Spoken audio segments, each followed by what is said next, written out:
Hello, welcome back to the Tears of Fire podcast, a podcast where I go over the last Dragon Chronicles by Chris DeLacy. I'm Diego. I created this podcast because I wanted to interact with this series again after over 15 years of not interacting with it, period. I couldn't find any podcast or audiobooks. There was a few videos on YouTube that were only a couple of minutes long and over 7 years old, probably even older now. So I figured, why not make it myself? Today we're going to be going over chapters 16 through 19 of Darkfire. Thank you so much for joining. I hope you had a safe flight in and hit no turbulence. You might have noticed something different, that this is now a video podcast. If you guys have any suggestions or comments, please let me know at gadzooksthelastdm@gmail.com. I'm still learning, so please be nice. But with that being said, let's get into the episode.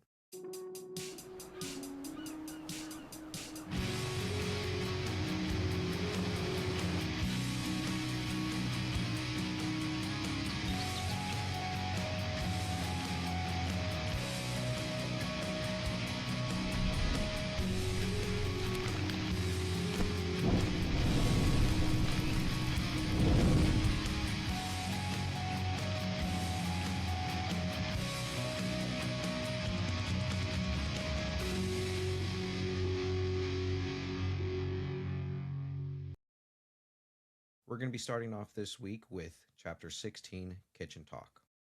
This comes right after the last chapter, obviously, where we saw Xana and Alexa heading to Xana's shop, and they got attacked by the Darkling Raven flock. They were saved by Tam, and everybody went back to the Pencuttle house. This is where we're going to be opening up this week, with David talking to the household, except for Arthur, who's still at the university teaching. Everybody's pretty concerned and there's high emotions, as after an attack there would be. David lets everybody know that they're not really in too much danger, which is obviously, how could David say that? That's a lie. Xana was almost killed and had her finger chopped off. But he says that what the Darklings were actually after was a dragon, and they could sense that Gretel was in Xana's purse with her and trying to get her tear, which they almost succeeded in. There's some pretty high emotions, and Xana decides to leave. She slams the door and says that she needs to start packing to get her and Alexa over to their new house, which they were bequeathed upon by Henry Bacon with his unfortunate passing. Liz is asking David if they're in any immediate or mortal danger, and David just takes a look around, saying that if anything happens, that Bonington and Xana should be able to handle it. Knowing that Bonington is such a formidable feline, uh, makes me feel a little bit better. We know that he can grow in size now, as well as just change forms. His favorites are going between a Black Panther and a saber-toothed tiger, which we all know would be pretty freaking cool. My favorite saber-tooth is Diego from Ice Age. Wonder if you can make that connection there. But so after all of this is going on, David says that he needs to leave as well. And after Liz is going to go pick up Arthur, he takes a second to speak with Lucy. He asks Lucy if she's given any more thought to going to see the Scruffenberry Hill where the dragon rests with Tam. Lucy takes a second and thinks in her head. There's so many emotions going through her: excitement, exhilaration, worry, anxiety. She loves Tam, but she doesn't want to cause any more trouble. She lets David know that Xana still pretty much hates him, informs him of what I'm sure David already knew, that Tam had come in trying to essentially use Xana to get information about David, because he didn't believe that David really existed, but he was wanting to write an article on him for his magazine/newspaper. The book did say magazine, but if I was interpreting correctly from the entire last book, he was a news reporter. So I know that it's possible for articles to be cross-published per se, but I don't remember any mentions of magazines, so I'm not sure what the tier list is on that. If magazines are, a tier above a daily newspaper or however that goes. If it is, awesome for Tam. I'm glad that he's getting, seems like it would be a promotion, but I'm still iffy on Tam myself. We know that His actions in the last book were not my favorite, even though he did have a semi redemption arc where he decided to go after Lucy and save her, trying to protect Xana as well. And then in this last chapter, he came to the rescue, seemingly out of nowhere. I don't know if Tam now has teleportation powers like David does. Just came out of the blue, but we're kind of left with that there. Towards the end of this conversation, though, Lucy does tell David that she got an email from Sophie saying that she's wondering about Grace. She's been noticing things like Grace moving, her ears twitching a little bit here and there. David gets extremely worried and says that he needs to leave. He's going to grab Groin, who is the dragon talisman that was once Bergstrom's, that can that can change shapes from the narwhal tusk over to dragon form and go invisible as well. But they also use him to be teleported. And with that, David just takes off. That brings us to the end of that chapter. It was pretty short, but we got the emotions riding high and not too much information. This is again one of the only mentions that we've had Sophie since like book two at the end of it when they broke up. We know that Sophie was a huge main character in the first one, The Fire Within, when they were having their adventures with Conquer and Snigger the squirrels. She wasn't too much in the second book, though. That's when Xana came in and Sophie was off doing her own kind of work with the wildlife preserve, and David was at home taking his classes, and then eventually ended up breaking up with her after, in my eyes, cheating on Sophie with Xana. We know that Xana was pretty, I'm not going to say pushy, but she was very adamant about what she wanted, and she just took what she thought was hers. And we did get one mention of Sophie when Lucy was trying to shove it into Xana's face that Sophie had tried to contact them in either the last chapter or two right before. But we haven't seen Sophie proper in the books in quite a while. So it'd be interesting to see how that goes. But with that being said, let's get into chapter 17, An Old Friend.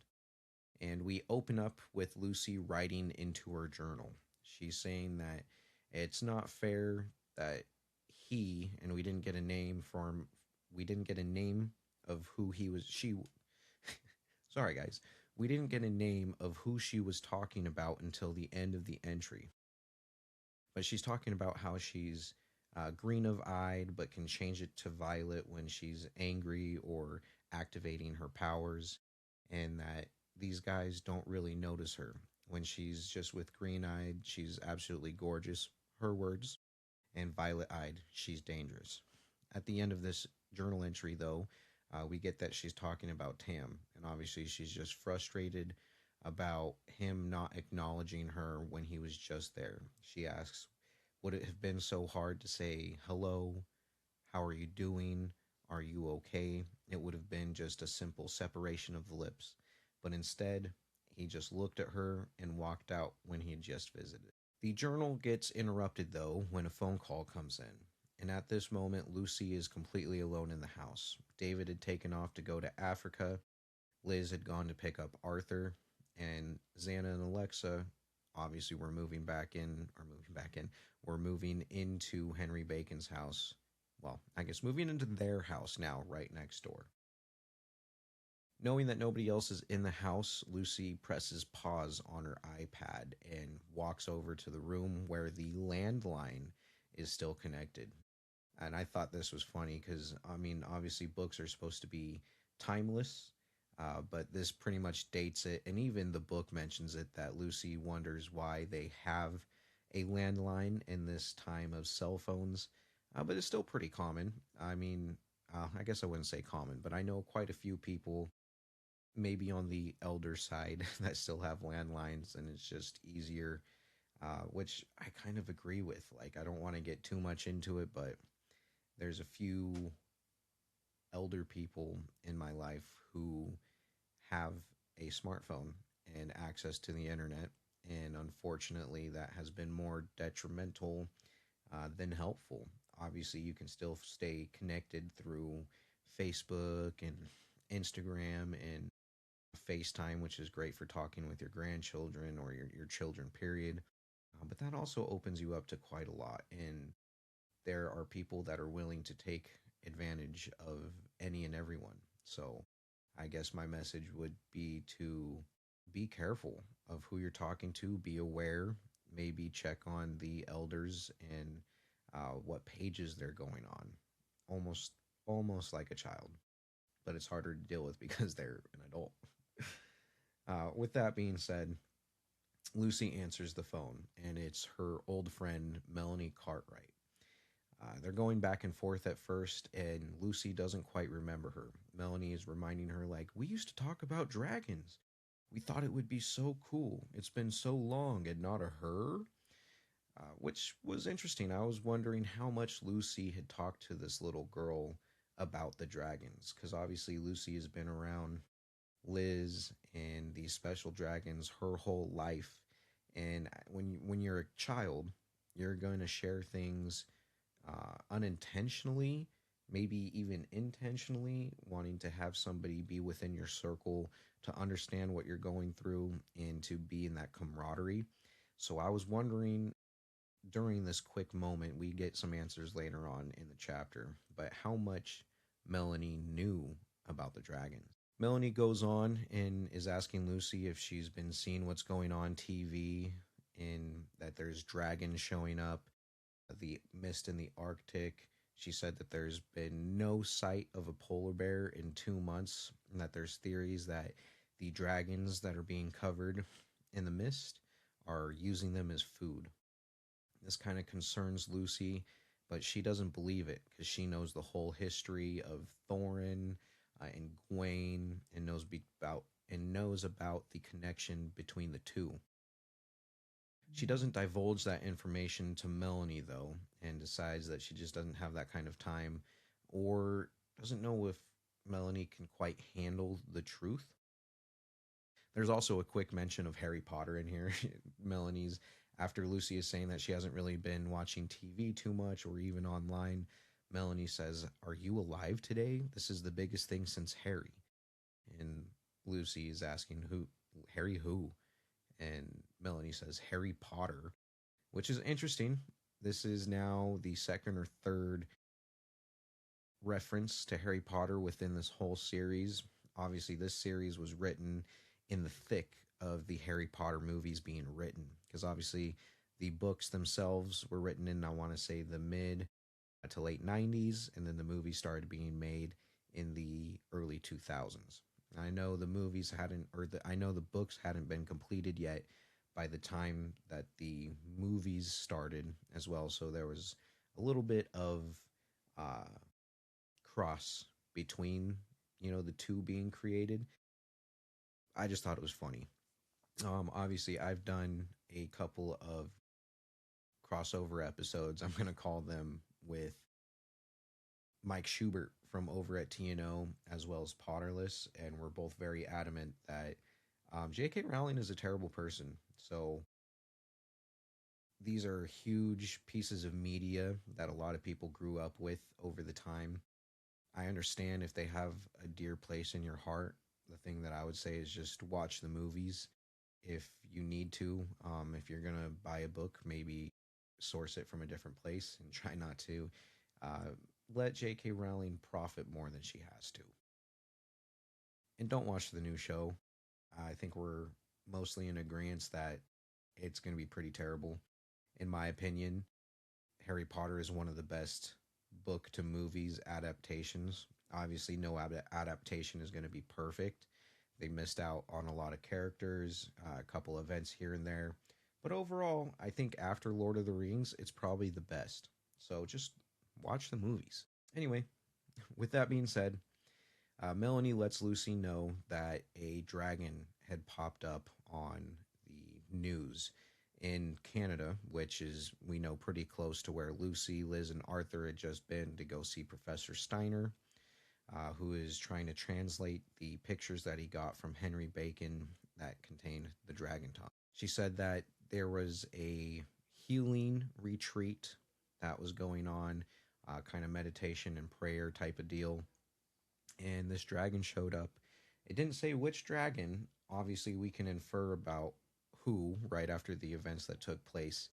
But this dragon showed up, surprised everyone, and everyone could see it. That's the interesting thing. We know that with these dragons, unless you're given the ability by Liz or Guilana or even Gretel has the power to give you with the potions that she has, like she did with David, you're not supposed to be able to see these dragons. You might be able to see a flash, but they move at such a speed that your human eye cannot comprehend what's going on.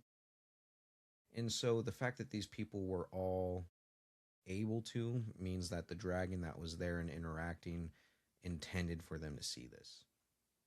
They do let him, Melanie lets Lucy know that the dragon picked up a light pen, which is used to write messages on like a smart board or something of that effect, and wrote on scribbles, which everybody was guessing had to be some form of written language, and they're not sure. They just know that it's absolutely ancient.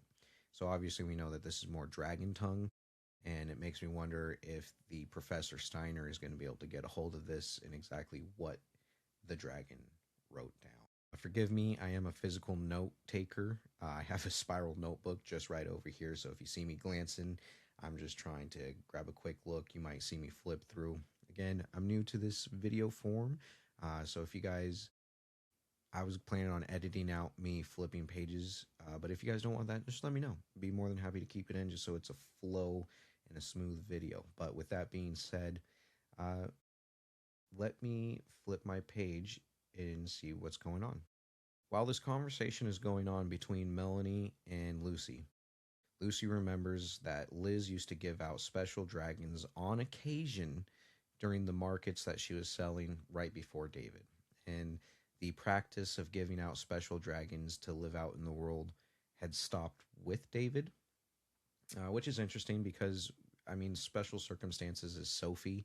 Sophie came into the life of Liz through David, and Grace was already created, and I guess had the special ability. So Sophie was able to take her as a gift, but again, I think that Grace canonically would have been the last special dragon to be out in the world without permission.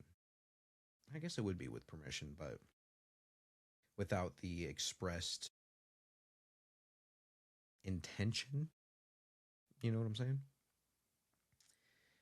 But Melanie is actually the holder of one of these special dragons as well. Liz had given her Glade, who is a special mood dragon, has the typical penny kettle features. He's a clay green dragon with a special scarf that changes color based upon how the people in the room around him are feeling. Melanie is wanting to get a hold of Lucy because she says that when she was watching the news about obviously Gadzooks in the Canadian retreat, she showed Glade the reruns of it, and Glade's scarf just started going crazy. So this led Melanie to wondering if Glade was a special live dragon as well. And I mean, obviously, if you know that this dragon looks almost exactly like yours, and Melanie says that it looks very similar and like one of Liz's that she's so used to in her childhood, you would begin to wonder if your dragon was special as well. And I mean, I would want that. Obviously, we've talked about that, especially with Lucy and Darian who do Aragon and back again. I don't know what would be cooler to be able to ride a dragon or have one that helps you with your special abilities, period. This conversation has to be cut short. Lucy hears somebody calling for her. Liz just got home with Arthur. And so Lucy, before she's answering Melanie on if her dragon was special, which Lucy did know, she knew that Glade is a special dragon. She didn't confirm or deny. But Melanie did ask right before if she believes dragons are here and dragons are real. Obviously, not just the penny kettle dragons, but dragons proper, capital D dragons. Lucy doesn't give much. All she says is yes, and then hangs up the phone instantly. But we also get then that that Lucy was gonna start heading down the stairs to go to her mom, who was calling for her. And right before she walks in, she can see between the gap of the kitchen doors that Arthur was sitting there holding Bonington there within range, but Liz, her mom, is right out of view, kind of over to the right is what I was picturing. And Liz is saying something that Lucy can't know yet. She needs more time to be able to tell her delicately, because Lucy's under the belief that Gawain has always been this gentle dragon who had good intentions. And she doesn't want to break that image for Lucy, knowing that Gawain is getting ready to destroy something.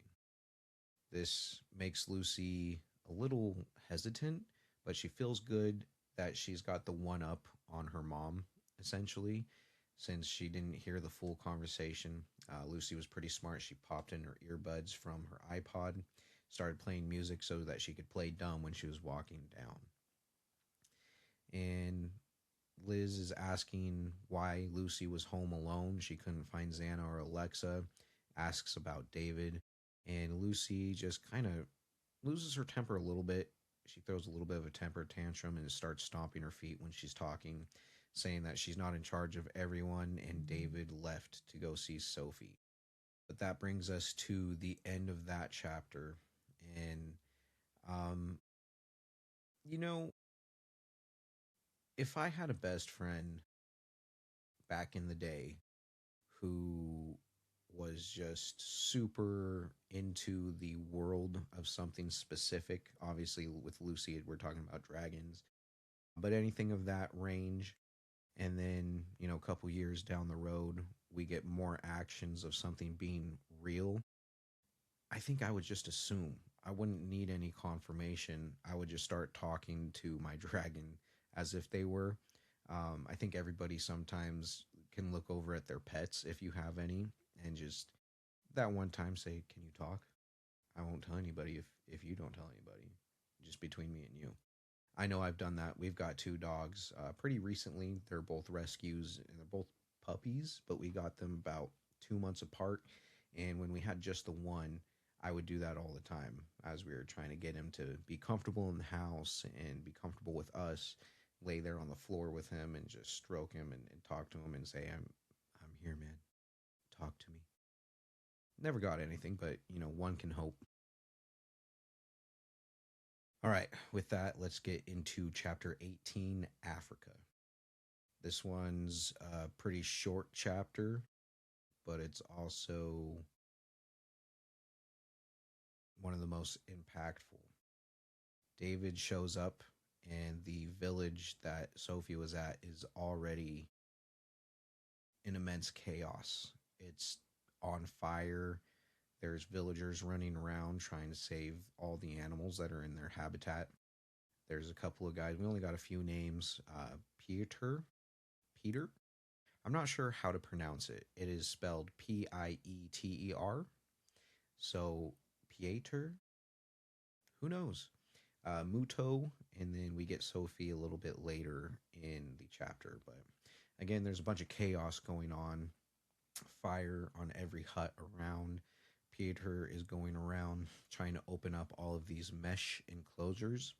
And I don't know if this is wire mesh or the plastic mesh, because I would think if it's plastic, it would just be melted off right away. But if it's that metal stuff, these enclosures are going to be hot to the touch. There's a couple of references to that this guy Peter is grabbing cloth, wrapping it around his hand so that he can open up the gate. And a lot of gazelle. I think they said 3 gazelles run out, but there's a half blind zebra. Still, I don't know what you call a baby zebra. Obviously, like a baby horse is a colt, you know. So I'll have to look that up and do some more research. But a baby zebra is in there half blind, scared because obviously there's a bunch of chaos and fire going. And so Peter goes in and wraps his arms around her neck to try to pull her out. She's absolutely stuck. And right above them, a huge piece of timber that's on fire starts falling. And the book wants to leave it on a bit of a cliffhanger. I'm sure if it was a movie or if it was a TV show, this is where it would fade to black and be either to be continued or a commercial break. But luckily, since it's a book, we get to just read right on and see what happens. But out of nowhere, there's a huge gust of wind, and the speed at which the log was falling comes abruptly a lot slower, and it still strikes the zebra, but with a force that doesn't hurt anyone. The fires were completely taken out, and Peter didn't know what was going on at all. The zebra finally, after being smacked in the butt by this big old log, runs out as well. And we get that there's a couple of other enclosures everybody is trying to get open with, like lion. There was some natural birds, some native birds in an enclosure as well. They're all freaking out as everything would be. Then we get that Peter looked over, and out of nowhere is a dragon. We don't get the dragon's name. I believe it's Grackle because it said that it's a golden bronze color almost. And if I remember right, the last time we had seen Grackle, he was that same color. I thought that he got there pretty fast. If David had called him, I don't think that Grackle has the ability to teleport unless he was called already or just had some kind of inkling that something was going on. I'm not sure if the penny kettle clay dragons have connections with the proper dragons. So I'm not sure if Grace could have called Grockle, but Grockle is there helping put out all of the fires in this hut. When all the fires are put out, this old lion that had been saved there is looking at the dragon just entranced and said that he's following his head is following this dragon in slow motion. Slow motion is what it says. And then Grockle takes off as soon as everything is kind of tampered down and calmed. We get a little bit of a calm after that. There's still a bunch of villagers freaking out. And we get a body lying. David heads over that way after he sees a few villagers starting to gather. Peter is, I wouldn't say hysterical, but he's very upset after he sees who's laying on the ground, saying, "No, oh no, please no, this can't be happening." And when we get over to see who the body was, it happens to be Sophie. And this is sad. I was hoping to have a guest on the episode which Sophie passed. I do. This is one of the main events I remember from reading this book. Like I said, over 15 years ago. I've only read the series once, so I know the main plot lines here and there. And I knew that this happened. I just didn't remember where. So that's my fault for not having somebody. But I'm sure that me and Kaylee will cover this in depth when we go to do the book review. But with that being said, salute soldier. The fact that Sophie's first appearance in 3 books happens to be her death, and she didn't even get to say anything, which is disrespectful almost. Uh, yeah, we also get this interaction of everybody starting to freak out and they don't know what's going on because out of nowhere, a little small clay dragon zips up and presents herself onto Grace or onto Sophie's chest. We do know that this is Grace, and David says that this is what everything was started after. Nobody else can really see Grace moving, they just see her solid form. But since David has the ability, he sees that Grace is sitting there getting very sad. There's moisture starting to build on her scalene eye, which we kind of knew. Obviously, this was the Darkling's whole point of doing this was to kill the owner so that they can get a fire tier here and turn it into dark fire with the sadness. But that's the end of the chapter right there. We just get that her tear is starting to come. Man, death is never something that you want to have to deal with. I think this would have been a lot harder if Sophie had been in the books a little bit more. I think that would be my only critique. Even without her having any appearances, it's still hard. You know, this was David's first girlfriend. She had a pretty big part. Lucy absolutely loved her in the first book. So I think if I could have changed anything or given any critiques to Chris Lacey, I would say we should have had some scenes just sprinkled here and there. Some connections with Grace. You know, maybe Grace could have given us some updates on what's going on, or maybe Sophie could have had some kind of news article written about her, or just some form of involvement other than her just being in Africa and then dying. But with all that, I mean, what can you really do? That brings us to the end of that chapter, and now we will get into chapter 19, David's warning. The villagers are all worried watching this. We're still in the Africa village. They look up on top of one of the buildings and see this nasty, dark creature. Then one of the only other villagers that was named, called Muto, Mutu, comes in with a gun. He's holding it about hip height, and he's getting ready to look up. And David gives him a warning. He says, "Don't shoot. That grace is what they're here for, and there doesn't need to be any more harm done or any more chaos." But Muto doesn't really listen.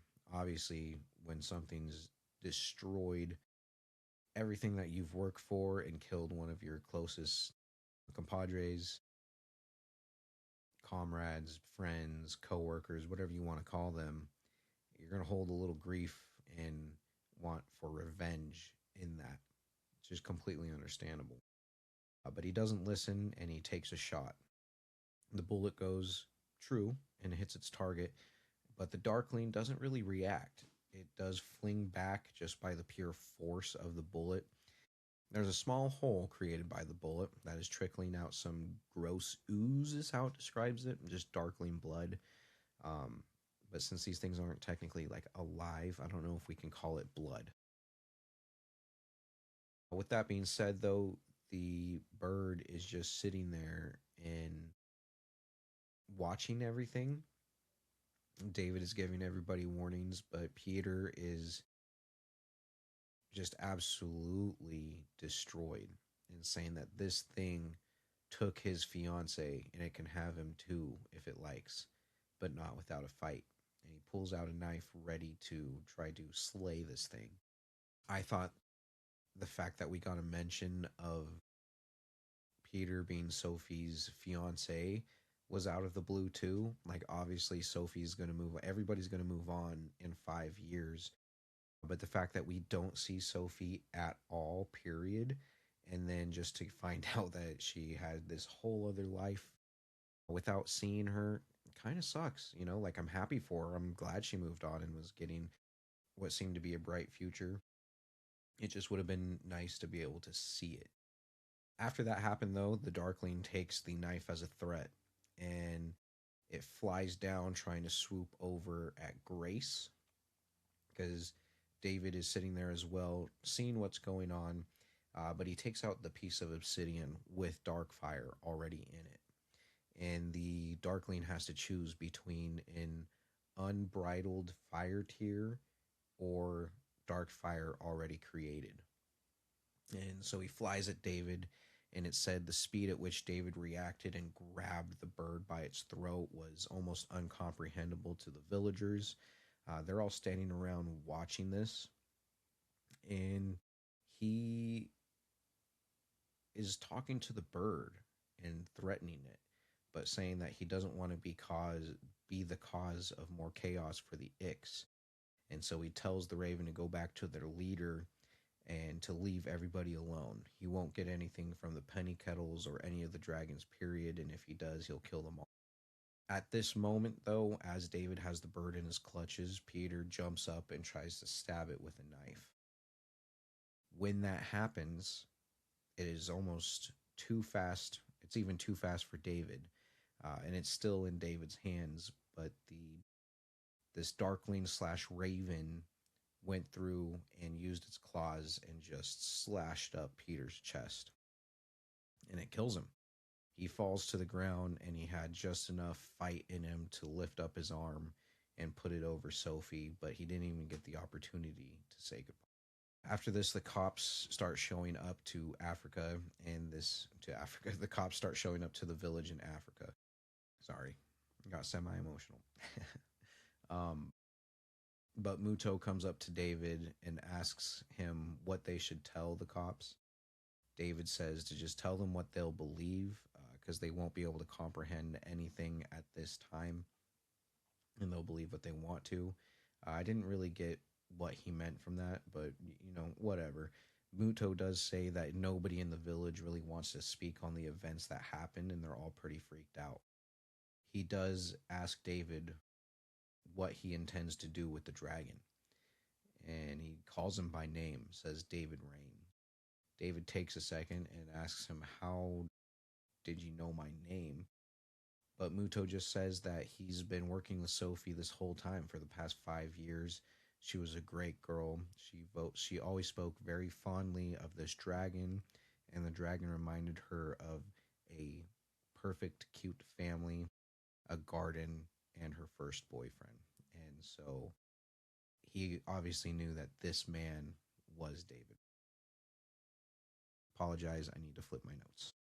After Muto walks away, David says in an ancient language, I wasn't sure which one, to show. And we get that groin showed up. He was in his invisible form, but he's holding something shiny. And he had caught Grace's fire tear.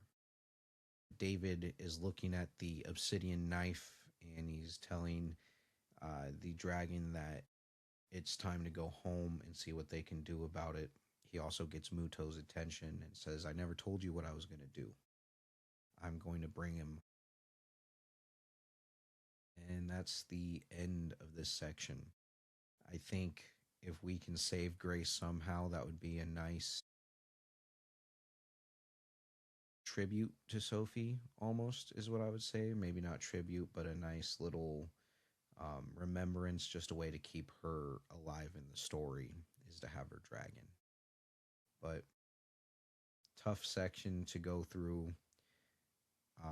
The only ones alive from book one are the humans, and no longer Sophie. We had the death of not Snigger, but Conker. Conker was the one-eyed squirrel that had an infection and everything. And Sophie was a big part of saving him at the wildlife sanctuary in Scruffenberry. Actually, Scruffenberry is not there. That's the hill that the dragon is resting in, but in Wayward Crescent. So I don't really have too much to say after that. I just want to take a second and thank you guys for being here. Again, this is my first this is my first video podcast, and there will be a lot of steps going forward. So if you guys have any questions, comments, suggestions, I know I said at the beginning of the episode, but you can always hit me up at gadzookstheLastDM@gmail.com. One thing I'm going to ask for is please go to anywhere that you can rate your podcast, whether that's Spotify, YouTube, or Apple Music, and give me a fair rating. Give me the rating that you think I deserve. I believe that if you listen from episode 1 to now, there's been some exponential progress, but we can always improve. I will be starting a couple of new podcasts as well.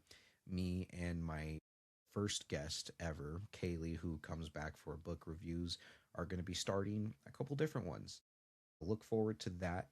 there's going to be one called If You Need Me, where it's just going to be me and her kind of talking.